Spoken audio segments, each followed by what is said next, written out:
daerah, ada satu pejabat di Kementerian Perhubungan, semuanya dalam bulan yang sama. Apa yang Mas Arman amati dari fenomena OTT ini? Ya, tentu ini sebenarnya bukan hal yang mengejutkan ya. Kalau kita semua stakeholders yang punya perhatian terkait dengan isu transparansi, akuntabilitas, dan juga partisipasi dalam seluruh tata kelola pemerintahan, baik di level pemerintah pusat maupun di level pemerintah daerah, ini memang tidak mencengangkan ya. Karena seperti yang kita ketahui bersama, seperti yang tadi juga disampaikan oleh KPK, tahun 2023 ini adalah tahun yang eh, membutuhkan perhatian yang intensif dari semua stakeholders, tahun politik, Ya. karena semua kandidat baik di level eksekutif maupun legislatif itu mengarahkan mata dan menguras seluruh energinya untuk memenangkan kontestasi itu, dan tentu dia butuh alokasi anggaran atau pendanaan yang cukup. Dan bagi kami, pemerintah dan juga seluruh stakeholders terkait atau aparat penegak hukum perlu menempatkan tahun 2023 ini sebagai tahun darurat korupsi di daerah, gitu ya. Itu kita bisa lihat dari beberapa minggu terakhir sudah Ya. 3 kepala daerah yang Ya. terjerat kasus korupsi atau yang di OTT KPK, karena memang kita sudah tahu bersama persoalan di level strukturalnya, seperti kami sampaikan dalam dialog sebelumnya, gitu ya, mahalnya biaya politik baik untuk mahar politik atau untuk menarik atensi dari masyarakat, itu membutuhkan pembiayaan yang sangat besar, gitu ya, dari calon-calon yang akan maju di tahun 2024. Karena itu menurut kami, kita terutama aparat penegak hukum dan stakeholders terkait itu perlu menjaga pos-pos mana saja yang bisa berpotensi dibocorkan atau sengaja dibocorkan oleh para pengambil kebijakan, terutama di level pemerintah daerah, Ya. gitu, Mbak Priska, gitu ya. Bung Arman melihatnya begini, artinya tidak bisa dipisahkan dengan tahun politik. Jadi kalau bicara soal 8 hari terakhir sejumlah pejabat terjaring OTT KPK tidak mengejutkan kalau kata Mas Arman. Nah, masalahnya ini kan tahun politik masih berjalan. Jelang 2024, pemilihan presiden, pemilu legislatif, artinya bisa besar kemungkinan ada pihak-pihak lain yang terjaring dan KPK harus awas betul soal ini. Ya, dan ini bukan hanya menjadi tugas tunggalnya KPK, gitu ya, tetapi juga menjadi tugas semua stakeholders terkait, terutama komponen masyarakat sipil dan semua stakeholders lain di daerah, gitu ya. Karena seperti yang kami sampaikan tadi, Mbak Priska, gitu ya. Ya. Kenapa kepala daerah itu seringkali terjerumus dalam persoalan seperti ini? Kami melihatnya di 2 level, gitu ya. Di level struktural, yang pertama terkait dengan kontestasi politik yang membutuhkan biaya yang sangat besar, itu yang pertama. Kemudian yang kedua adalah masih di ruang struktural, kita masih berhadapan dengan tumpang tindih atau obesitas kebijakan, di mana dengan persoalan seperti ini para pemburu rente, gitu ya, atau para pengambil kebijakan di level daerah itu bisa bermain-main di celah-celah di mana kebijakan itu tidak mengaturnya dengan sangat baik, gitu ya. Belum lagi kalau di dimensi kelembagaan masih di area struktural tadi itu, kita masih berhadapan dengan lemahnya sistem pengawasan kita, Ya. baik itu pengawasan internal oleh inspektorat maupun oleh pengawasan eksternal, Ya. baik itu oleh lembaga resmi negara misalnya KSN, Ombudsman, Bawaslu, gitu ya, KPK, dan juga pengawasan dari masyarakat sipil. Nah, ketika ada persoalan struktural seperti ini, kalau kita tidak jaga baik selama 1 tahun ke depan, itu pasti banyak ke depan berpotensi OTT yang baru kalau baik itu publik ataupun KPK atau aparat penegak hukum yang lain tidak awas untuk melakukan pengawasan, gitu ya. Sejauh ini kan yang ada di benak masyarakat setidaknya harusnya lebih baik. Kalau bicara kasus terakhir saja, Wali Kota Bandung, pengadaan barang jasa kan sudah elektronik, era digital, udah ada e-katalog. Nah, tapi masih ada juga korupsi. Sebenarnya celahnya di mana, Mas Arman? Meskipun sistemnya sudah ada, tapi kok kayaknya masih ada juga ya peluangnya? Iya, sistem itu kan dia itu dia bermain dengan mesin data-data yang itu dimasukkan oleh manusia, gitu ya.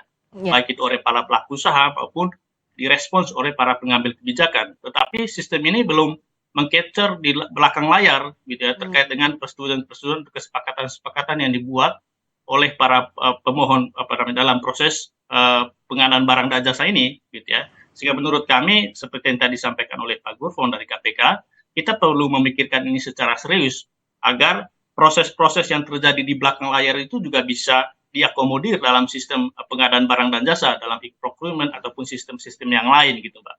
Kemudian yang kedua, ini sebenarnya tidak melulu bicara soal pengadaan barang dan jasa ya, karena pengadaan barang dan jasa itu kan itu tahapan lanjutan dari proses perencanaan, proses penganggaran. Nah, kita juga mesti mengawasi atau membentuk sistem yang lebih baik lagi dari proses perencanaan gitu ya, sampai proses penganggaran, agar publik juga bisa mengetahui dengan baik seperti apa proses perencanaan dan juga penganggaran yang dilakukan oleh pemerintah daerah, sehingga mereka juga bisa mengawasi setiap detil dalam seluruh proses ini. Gitu Mbak Friska. Teorinya idealnya kan masyarakat mengawasi perencanaan, transparan untuk publik, tapi sejauh ini aksesnya sudah ada atau belum? Apalagi bicara soal daerah begitu ya, pemerintah daerah, di mana masyarakat bisa masuk, jangan-jangan salah-salah kritik nanti dipolisikan begitu. Nah, sebenarnya bagaimana masyarakat bisa punya peran aktif ini seyogyanya, Mas?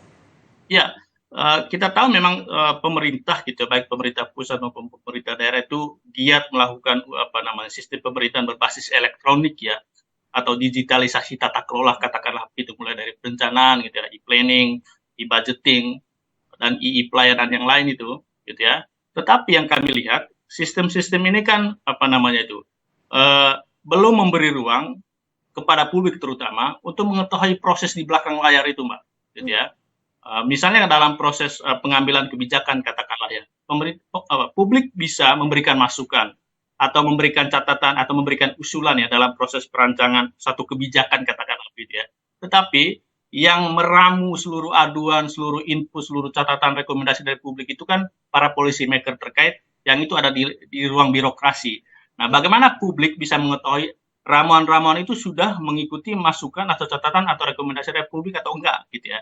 Itu yang kami lihat menjadi kelemahan kita selama ini. Begitupun yang terkait dengan pengadaan barang dan jasa gitu ya.